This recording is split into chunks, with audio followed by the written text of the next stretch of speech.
Bom dia, irmãos, a paz do Senhor, nosso devocional diário, para nos ajudar a desenvolver esse momento de estudo da Palavra de Deus. É a Palavra de Deus o instrumento de Deus para a transformação da nossa vida. Então nós vamos precisar aumentar a nossa relação com a Palavra de Deus nesses dias difíceis. Nós temos valores, entre eles a oração, a leitura e meditação na Palavra de Deus e a comunhão. Que nós precisamos firmar esses valores para que o nosso testemunho possa chegar aos confins da terra. Que Deus te abençoe. Nosso salmo hoje é o Salmo 127. Se o Senhor não edificar a casa, em vão trabalham os que a edificam. Se o Senhor não guardar a cidade, em vão vigia a sentinela. Inútil vos será levantar de madrugada, repousar tarde, comer o pão que penosamente granjeastes. Aos seus amados ele o dá enquanto dormem. Herança do Senhor são os filhos, o fruto do ventre, o seu galardão. Como flechas na mão do guerreiro, assim os filhos da mocidade. Feliz o homem que enche deles a sua aljava. Não será envergonhado quando pleitear com os inimigos à porta. Que Deus abençoe, meus irmãos, a leitura da sua palavra. Esse salmo, ele nos dá uma lição importante de que todas as dádivas, todas as bênçãos, todo o bem procede de Deus. É um salmo que nos faz lembrar do livro de Eclesiastes, que na sua narrativa, no livro de Eclesiastes, nós encontramos essa realidade de que tudo vem da mão de Deus. Então, o salmista aqui enumera 4 situações da vida nas quais, sem a ajuda de Deus, nós não vamos prosperar. A primeira delas, verso 1, ele diz que se o Senhor não edificar a casa, esse salmo é provavelmente um salmo de Salomão. Quando ele começa esse salmo falando da casa, nós nos lembramos imediatamente do templo de Salomão, das riquezas que era o templo de Salomão. Então é como se Salomão estivesse dizendo assim: independente das pessoas hábeis que trabalharam na construção do templo de Salomão, no templo, independente da riqueza e dos materiais aplicados na construção, é o Senhor que edificou a casa. A ideia é essa. Então, casa aqui não quer dizer unicamente o lugar onde a gente mora. Casa aqui é qualquer coisa que você for fazer, que você for construir, qualquer projeto que você tenha. Se você está planejando casar, se você está planejando trabalhar, se você está planejando mudar de vida, se você está planejando qualquer projeto da sua vida, não chega ao fim se Deus não estender a mão, se Deus não derramar da sua graça e misericórdia sobre a sua vida. O que ele está dizendo aqui é que está no controle de Deus as circunstâncias, está no controle de Deus a sua saúde, os recursos, os obreiros que irão trabalhar. Vamos lembrar da Torre de Babel? Eles começaram e não terminaram. Por quê? Porque não era o Senhor que estava abençoando a vida deles. Você pode até terminar os seus projetos sem Deus, mas não será você que vai gozar do benefício desses projetos. Então, falei lá no livro de Eclesiastes, lá está falando isso. Nós vamos encontrar lá, no capítulo 2, que se você trabalhar sem a bênção de Deus, é outro que vai gozar do benefício do seu trabalho. Então, nós precisamos realizar os nossos projetos, mas realizar os nossos projetos na presença de Deus. Só Deus faz sentido ao mundo em que vivemos. Veja toda a dificuldade que nós estamos enfrentando hoje e como que o mundo está perdido. Que nós não estejamos perdidos, porque estamos na presença de Deus. Que nós estejamos, pelo contrário, recebendo bênçãos de Deus nesses dias. Ao invés de lamentar, nós vamos agradecer, porque Deus está do nosso lado. O verso 2 vai nos dar, então, outra situação na nossa vida, que é a proteção de uma cidade. Então, nós vamos lembrar que, e o Salmo está lembrando, que a sentinela vigia em vão se Deus não estiver guardando. Isso não quer dizer que a gente não tem que fazer nada, né? Nós temos sim que tomar medidas. A Bíblia não é contra você se guardar, mas o que a Bíblia está dizendo é que, no final de contas, quem protege é Deus. Deus protege a sua vida. Deus protege a sua vida dos grandes e dos muito pequenos inimigos. Deus protege a vida da sua família. Deus protege a sua igreja, a sua cidade. A terra está sob a proteção de Deus. Espera nele, confia nele.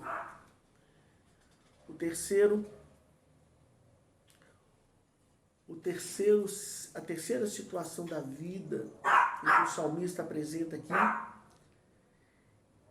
a herança do Senhor são os filhos, o fruto do ventre, o seu galardão. Então, vamos voltar aqui no verso 2, né? Inútil vos será levantar de madrugada, repousar tarde, comer o pão que penosamente granjeastes. Aos seus amados ele dá enquanto dormem. Então, tem a ver com ganhar o nosso sustento. Nós temos que lembrar que quando esse salmo foi escrito, né, o povo era agricultor. A fonte de recursos era a agricultura. Então, por isso que está aqui o acordar muito cedo, né? E o acordar cedo e deitar tarde, né, não vai ter valor nenhum, não vai ter alegria nenhum, se o trabalho não é o trabalho de Deus na sua vida. Em vão é o trabalho que você está fazendo. Na verdade, você tem que lembrar que Deus está cuidando dos filhos, Deus está cuidando do seu povo, Deus está dando a provisão de todo o bem para os que nele confiam, né? Então, a lição que tiramos aqui é que não devemos viver de ansiedade, não devemos viver estressados, não devemos viver sem alegria, não devemos viver sem prazer no que estamos fazendo. Porque quando nós confiamos em Deus, nós vamos deitar e dormir e Deus vai nos abençoar. Confia nele. A quarta situação, ele vai falar da família, que é os versos 3 a 5. Herança do Senhor são os filhos, o fruto do ventre, o seu galardão. Como flechas na mão do guerreiro, assim os filhos da mocidade.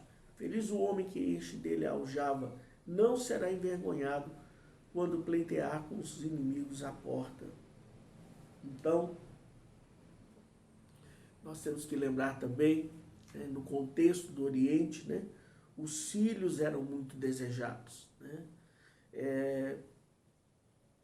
Os pais, né, pelo trabalho da agricultura, aquele pai que tinha muitos filhos, né, ele tinha ajuda no trabalho. E também temos que entender a realidade e o contexto, né, porque naquela época não havia aposentadoria. Então, quando não havia mais força no homem para trabalhar, eram os seus filhos que o sustentavam. Ainda hoje, né, os filhos têm um papel importante na vida dos pais. Eles estão ali em comunhão, em contato, em visita, né, mesmo quando estamos na velhice, e ele nos ajuda, ou ajuda os idosos, né, a enfrentar a solidão. Né? Mas o texto aqui coloca, né, a questão da defesa dos direitos, né? Porque era comum naquela época que as dívidas, que as diferenças fossem resolvidas em um tribunal à porta da cidade. Então, o verso 5, ele conta que quando um homem vai tratar das suas questões, ele vai acompanhado dos seus filhos e a sua força é grande. Mas aí, o Salmo coloca o X da questão. Quem é que dá os filhos? É Deus. Isso é herança de Deus. Então, Deus já está te dando, ou te deu, ou te dará aquilo que você precisa para a perpetuidade da sua vida. Ele está dando os filhos que amanhã vão estar cuidando de vocês. Então, esse salmo nos fala da soberania e da providência de Deus. Deus é quem reina, Ele é o Senhor, Ele tem o controle da história, né? Nós nos referimos a Deus dizendo que Ele é o Senhor da história. Ele é quem edifica a casa, Ele é quem protege a cidade, Ele que nos dá o pão e Ele é quem abençoa os nossos filhos. Então, o trabalho sem a bênção de Deus é inútil. Você e eu precisamos viver na total dependência de Deus. O alvo da sua vida não mudou. Está lá em Mateus 6,33. Buscar em primeiro lugar o reino de Deus e a sua justiça. Não é o diploma que você tem, não é o emprego que você tem, não é o casamento que você tem que vai fazer você uma pessoa realizada. O que dá sentido à sua vida, o que faz você ser uma pessoa realizada, é se Deus está do seu lado. Não é o tamanho da igreja que você frequenta. Você agora não está nem podendo estar no templo para reunir com a sua igreja. Isso não importa agora. O que importa é que Deus está abençoando a sua vida. Esse salmo também é um aviso para os desocupados e folgados. O salmo não está ensinando a preguiça. Ele está ensinando a responsabilidade. Tanto é que lá no Novo Testamento tem uma máxima, né? Quem não trabalha não come. Não coma. Então, você precisa saber que tem responsabilidade sim. E mesmo dentro de casa, cada um tem a sua responsabilidade, faça. E é claro, um aviso para você que está correndo atrás de bens materiais, para você que está acumulando riqueza, isso não tem valor nenhum. O que Jesus falou para aquele homem rico? Que adianta ganhar o mundo inteiro e perder a alma. Então aprenda a descansar nas promessas de Deus, aprenda a dar a Deus o primeiro lugar na sua vida. Jovens e crianças precisam começar a pensar nisso, consagrar a vida e tudo quanto fizerem ao Senhor, né? Desde cedo, aprenda a dedicar a primazia a Deus. Hábitos antigos custam a morrer. É um ditado que existe. Quanto mais cedo você priorizar Deus na sua vida, por mais tempo Ele será a prioridade na sua vida. Então, a salvação da sua alma também está aqui de alguma forma sendo lembrada nesse texto. Por quê? Deus fez todo o trabalho para a nossa salvação, através de Jesus Cristo. E o Evangelho é isso. Ele nos ensina que Deus providenciou a nossa redenção, o nosso perdão e a salvação. Você, ao final da leitura desse salmo, precisa responder: qual tem sido o meu relacionamento com Deus até agora? Deus está em primeiro lugar na minha vida? Ele é o princípio orientador da minha vida? Então, entregue a sua vida para Deus, ore a Deus agora, para que você possa aprender a viver na dependência dEle. Vamos orar. Senhor Deus, nos ensina, Senhor, a depender em Ti em todas as coisas. Nesses dias de quarentena, nos dias que a quarentena terminar, que em tudo, em todo o tempo na nossa vida, nós estejamos dependendo de Ti em tudo. Ó Deus, supre a Tua igreja, que ela nesses dias de juízo, de disciplina, que ela esteja, ó Deus, buscando o Senhor, e esteja dependendo do Senhor e consagrando ao Senhor e se restaurando diante do Senhor. Ó Deus, oramos em nome de Jesus. Amém. Tenha um bom dia. A paz do Senhor.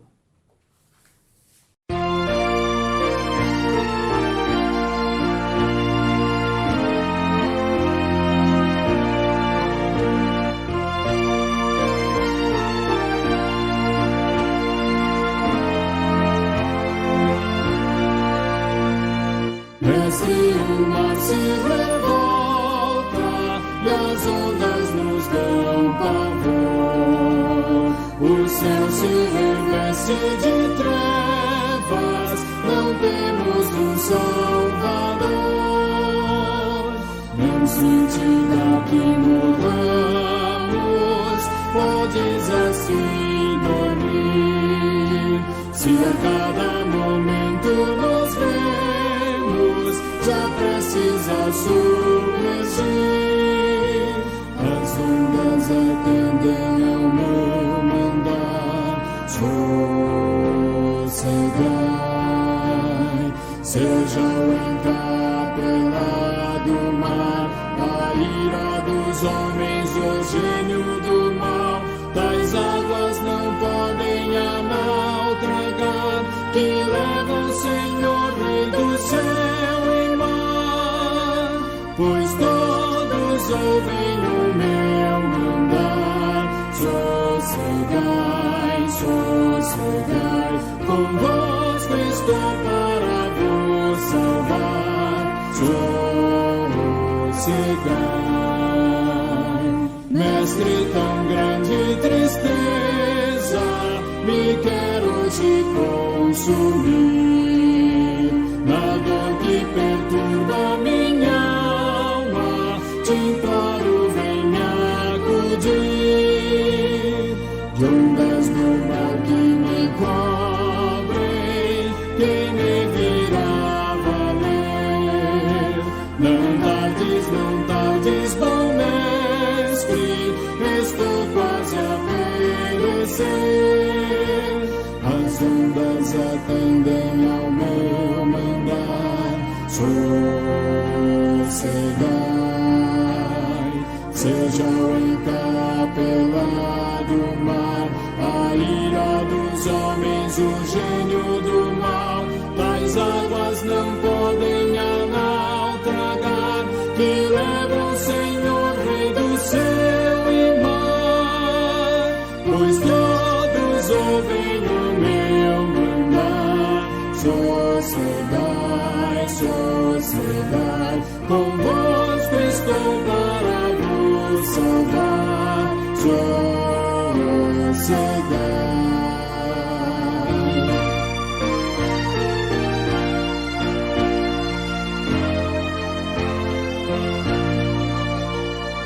Mestre, chegou a bonança, em paz vejo o céu e o mar.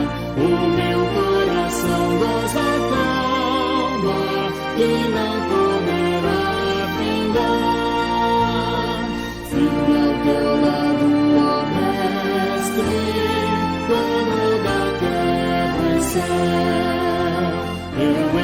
chegar bem seguro ao porto destino meu. As ondas atendem ao meu mandar sossegar. Seja o encapelado mar, a ira dos homens, o gênio do mal, tais águas não podem a naufragar, que leva o Senhor Rei do céu embora, pois todos ouvem o meu mandar. Sossegai, sossegai, convosco estou para vos salvar. Sossegai.